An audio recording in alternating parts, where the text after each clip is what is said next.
এক যুবক নদীর পাড়ে দিয়ে হাঁটছে, অনেক ক্ষুধা লেগেছে, কি করবে বুঝতেছে না, কি করবে, ক্ষুধায় ছটফট করছে। হঠাৎ করে দেখতেছে নদীর পাড়ে দিয়ে একটা ফল, একটা আপেল ভেসে যাচ্ছে।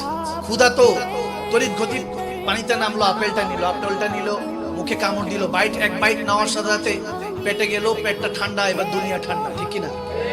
পেট ঠান্ডা হওয়ার পর যখন পেটে গেল, অস্থিরতা কমে গেল, ব্রেন কাজ করা শুরু করলো। আপনি দেখবেন ক্ষুধা লাগলে ব্রেন কাজ করে না, আওয়াজ দেন, ঠিক না?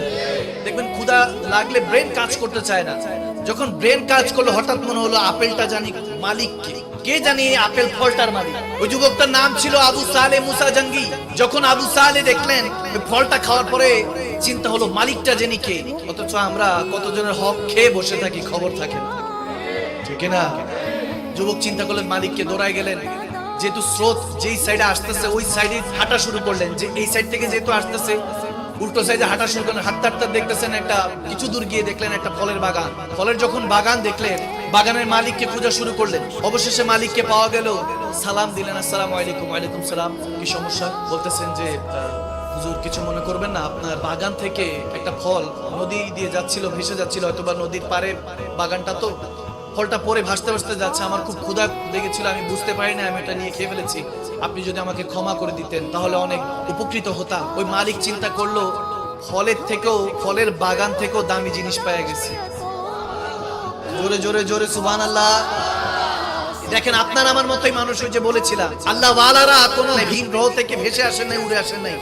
এই গ্রহ থেকে, এই পৃথিবী থেকে তেনারা আল্লাহ রাসূলকে জয় করেছেন, আল্লাহ রাসূলকে রাজি করেছেন। লাকাদ রাদিয়াল্লাহু আনিল মুমিনিনা ইয ইউবায়িনুকা তাহতা আশ-শাজার।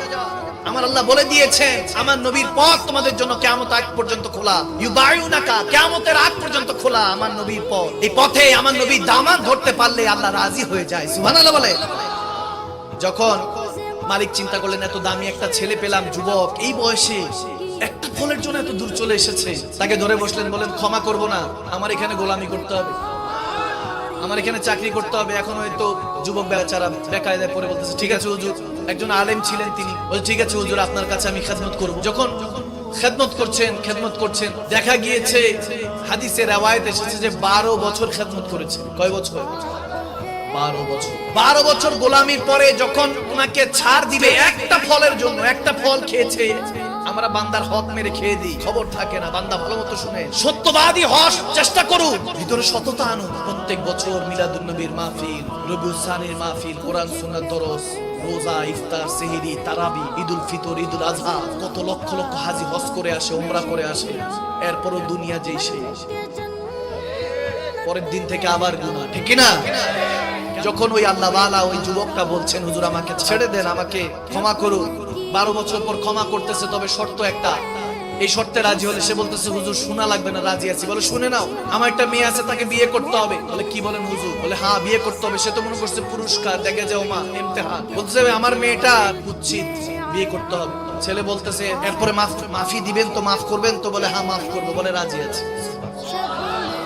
ক্ষমা নিয়ে নিল, বিয়ে শাদী হলো, কালমা হলো। রাতের বেলায় স্বামী স্ত্রী, যুবক যুবতী একসাথে হলো।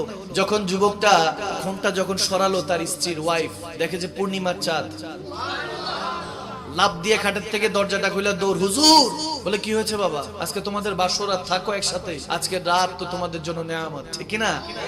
বলে, হুজুর আমি তো থাকবো না, চিন্তা করতেছে যে এক ফলে 12 বছর, ভুল ঘরে যদি ঢুকি কত বছর, ঠিক ঠিকানা তো নাই, ঠিক না? বলতেছে, হুজুর আপনি যেটা বলছেন এর উল্টা একজন বৈশা রইছে, এত সুন্দর আমি জীবনও দেখিনি। আপনি বলছেন কুচ্ছিত, আপনি বুঝাইছেন অমাবস্যার চাঁদ, এটাতে দেখতেছি পূর্ণিমার চাঁদ। বলে, হ্যাঁ ঠিকই দেখছো, এটাই আমার মেয়ে। বলে, হুজুর কিভাবে হলো? বলে, হ্যাঁ আমার মেয়ে কখনো তার বাবা মা ছাড়া কাউকে দেখে না, এই জন্য বলেছি অন্ধ। আমার মেয়ে এই চেহারা, সূর্য চাঁদও দেখেছি কিনা সন্দেহ, এই জন্য বলেছি কুচ্ছি। মা বাবার হুকুম ছাড়া ঘর থেকে বের হয়নি এক কদম, এই জন্য বলেছি ল্যাংড়া। কখনো মা বাবা ছাড়া কোনো কিছু শুনে নাই, কোরআন তেলাওয়াত ছাড়া কোনো কিছু শুনে নাই, এই জন্য বলেছি বয়রা।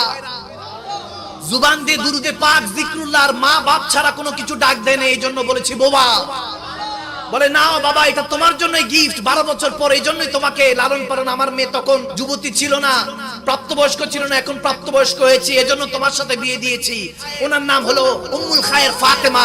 ওই কন্যা, ওই যুবতী আর যুবক আবু সালেহ মুসা জঙ্গি, ওই দুজন এত সুন্দর, এত সুন্দর, এত সততার মাধ্যমে, এত সৎ যখন দুজন একত্রিত হলো, এরকম যুবক যুবতী যখন একত্রিত হলো, এরকম স্বামী স্ত্রী যখন একত্রিত হলো, জামানা তেনাদের থেকে সাইয়েদনা আব্দুল কাদের জিলানী পেয়েছে।